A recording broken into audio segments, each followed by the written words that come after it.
apabila anak sudah terpapar antibiotik, berarti kemungkinan akan terjadi disbiosis serubra. Lalu berapa lama penyembuhan pencernaan supaya mikrobiomanya bisa seimbang lagi? Akan permisi? Baik, terima kasih pertanyaannya Bu Ranti. Jadi sebetulnya tidak se-ekstrim itu ya. Biasanya sih pemberian antibiotik jangka panjang yang bisa mengubah suasana di saluran cerna gitu ya. Tapi kalau pemberian antibiotiknya terbatas, tidak sangat lama, itu tidak mengganggu. Ataupun kalau mengganggu tuh nggak kerasa nih yang diganggu karena mengganggunya terlalu sedikit. Tentu saja pada saat anak sakit kita juga harus memberikan makanan yang sehat. Yaitu tadi harus lengkap gizi berdasarkan pedoman makan gizi seimbang dan dengan makanan-makanan kesehatan yang lain untuk ditambahkan gitu. Kasih dok. Kalau aku pernah baca juga dok, kalau antibiotik dalam jangka panjang itu kalau nggak salah bisa menyebabkan diare akibat antibiotik ya dok ya.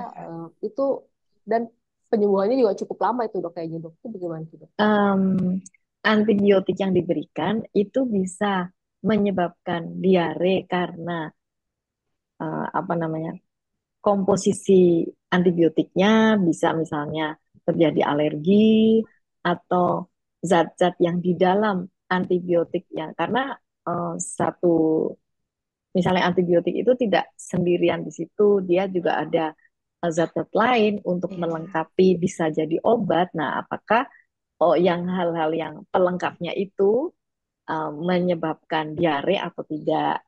Nah, tetapi kalau diare sendiri ya memang kita tetap harus makan yang sehat dan dengan makan sehat kita berharap bahwa usus kita itu menjadi sehat. Nah, usus yang sehat harusnya itu melakukan kerja dengan sangat baik dan melakukan penyerapan juga dengan penyerapan zat gizi dengan sangat baik juga. Jadi memang Begitu penting Mbak sekali Nida. tetap penting memperhatikan asupan gizi ya dok ya. Iya, kalau kita bicara asupan gizi, kita juga bicara gitu. Tapi kalau kita bicara dari sudut antibiotik, nah kita mesti tahu juga. Nah, mungkin kalau masyarakat nggak tahu ya antibiotik bisa ditanyakan ke dokternya atau farmasinya. Apakah obat antibiotik ini mempunyai efek samping tertentu? Nah, bagaimana menyikapinya? Apakah perlu ganti antibiotik atau mungkin ada dosisnya yang tidak sesuai dikonsumsi, nah bisa juga seperti itu. Gitu Mbak Nida. Masih tunggu jawabannya. Hmm. Itu saya juga pernah baca ya kalau nggak salah kalau habis eh, antibiotik jangka panjang itu bisa dibantu untuk mengembalikan mikrobioma khususnya dengan probiotik ya dok ya supaya untuk menumbuhkan lagi merangsang pertumbuhan mikrobiota sehat Iya, kembali. itu benar sekali Mbak Anida. Sebenarnya tidak hanya sudah sakit, pada waktu kita sehat juga kita harus Betul. mengonsumsi makanan yang sehat juga. Rutin ya dok ya karena itu jadi bagian dari kehidupan kita sehari-hari. Iya. Ya, baik, mungkin sudah ada yang ingin berbagi pengalaman mengenai konsumsi probiotik, saya persilahkan. Sudah ada yang ingin berbagi, oh ya, Ibu Flavia, IB, silahkan Ibu bisa unmute dan nyalakan kamera, silahkan Ibu. Halo, Halo, selamat selamat pagi. pagi. Pagi Ibu Flavia, Selamat apa pagi, kabar? dok. Iya, terima kasih atas kesempatannya. Selamat pagi. Iya, oke. Bagaimana Bu? Saya Flavia, usia saya 41 tahun. Mungkin saya mau sharing mengenai probiotik yang saya konsumsi. Jadi Ibu Flavia, saya maaf, tuh boleh konsumsi, dinyalakan kameranya dulu Bu, biar bisa kelihatan. Memungkinkan nggak nyalakan kamera? Ya, oke. silahkan. Ya, terima kasih Ibu. Silahkan Ibu. Iya, oke, selamat siang. Terima kasih atas Selamat siang. kesempatannya ya, dok, semua. Mungkin yang saya mau share mengenai probiotik yang saya konsumsi berupa suplemen. Hmm. Jadi probiotiknya itu berupa suplemen yang mengandung tuh many of billion strains gitu. Jadi kayaknya dia strainnya banyak gitu. Mungkin saya sharing pengalamannya. Jadi setiap kali saya konsumsi itu setiap hari itu saluran cerna saya tuh berasa lebih lancar aja sih. Jadi kayak setiap pagi itu bisa buang air besar dengan sangat lancar dan malah berasanya tuh kayak apa ya, perutnya tuh terkuras gitu loh, kayak bersih banget, berasanya kayak ringan setelah buang air besar gitu.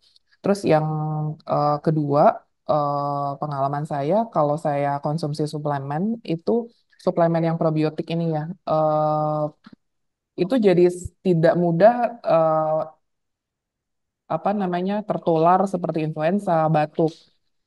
Even though tuh di sekeliling saya, mungkin paling banyak di lingkungan kerja itu banyak yang sedang flu atau batuk gitu kan. Jadi pertahanan tubuhnya lebih kuat gitu.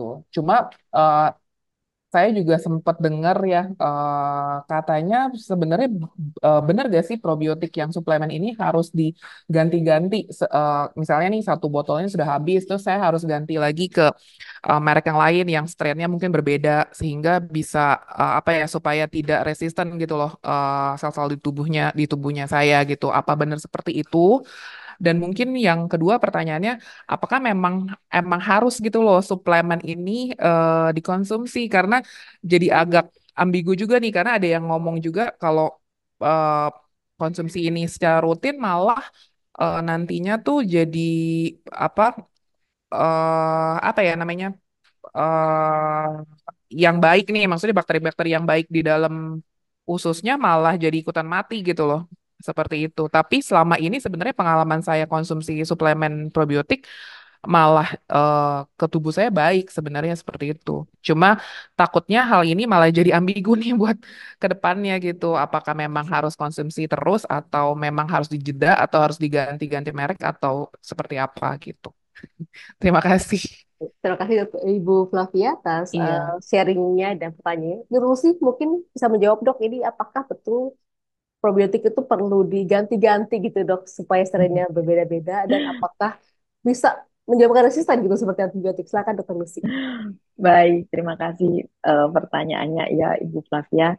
Jadi sebenarnya info-info yang sangat banyak jadi malah jadi bingung gimana gitu ya.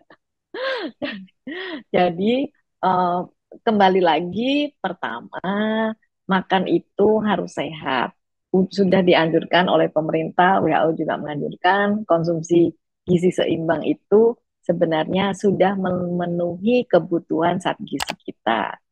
Nah, untuk zat gizi tambahan penyempurna itu memang ada baiknya dikonsumsi karena mengingat suasana hidup kita sekarang yang cukup berbeda dengan yang sebelumnya ya. Kalau zaman dulu kita makan sayur, makan makanan fermentasi itu gampang dan banyak dan bervariasi. Kalau sekarang tidak segampang itu ya. Kadang-kadang kita harus makan sayur aja harus berusaha gitu.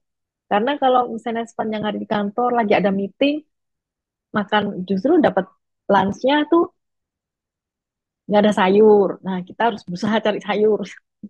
Pada saat kita tidak makan sayur, probiotik yang ada di saluran cerna kita kelaparan sayur karena makanannya probiotik adalah prebiotik. Nah, jadi kalau itu adalah tambahan, berarti melengkapi eh, apa hal-hal zat-zat yang bermanfaat untuk melengkapi kesehatan kita. Bolehkah diganti-ganti? Ya boleh saja karena hmm, probiotik itu kan di dalam kemasan itu berbeda-beda ya. Ada yang bermanfaat, lebih bermanfaat untuk satu hal lain. Diganti-ganti juga ada baiknya. Kalau tidak diganti-ganti, boleh nggak? Kalau istilah resisten tadi, saya belum menemukan dan saya juga kurang setuju karena yang kita konsumsi itu kan hanya tambahan dari sekian makanan yang kita sudah konsumsi. Nah, itu bermanfaat untuk menjaga kesehatan saluran cerna kita. Dan itu bukan satu-satunya. Tapi kalau itu tidak ada, itu jadi terganggu, saluran cerna kita menjadi terganggu. Nah, jadi eh, si zat yang baik ini, probiotik ini melengkapi kesehatan kita. Dan sudah terbukti kalau suasana saluran cerna kita tidak sehat, ternyata membawa ketidaksehatan di berbagai uh, bidang dari kesehatan kita. Alangkah baiknya memang dikonsumsi. Nah, bagaimana mengonsumsinya? tadi Bu Flavia juga sudah sharing ya, kalau dikonsumsi kok lebih baik, lebih sehat. Nah, itu bisa kita ambil manfaatnya. Boleh ganti-ganti tidak? Boleh juga ganti-ganti. Oh, kita juga mendapatkan dari makanan fermentasi lain. Ya, misalnya kita makan eh, yang sekarang musim tuh kimchi ya. Kimchi. Padahal kita sehari-hari juga punya acar gitu ya.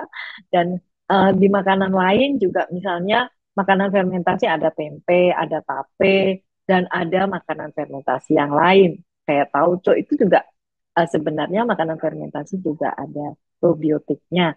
Apa isi probiotiknya ya ya macam-macam, tergantung makanan tersebut. Semakin bervariasi kita makan, semakin banyak zat gizi yang kita nikmati.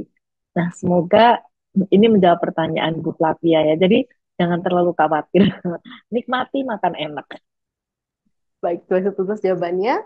Dok, saya izin tambahkan ya dok ya, kalau yang saya baca memang belum pernah ada penelitian mengenai resistensi terhadap probiotik ya dok ya, dan kalau nggak salah saya juga pernah baca bahwa eh, salah satu syarat untuk probiotik itu adalah dia tidak akan menimbulkan resistensi, tidak akan membuat bakteri jahat itu jadi resisten juga karena dia tidak ada cross check gitu, tidak ada hubungan silang dengan bakteri yang eh, jahat.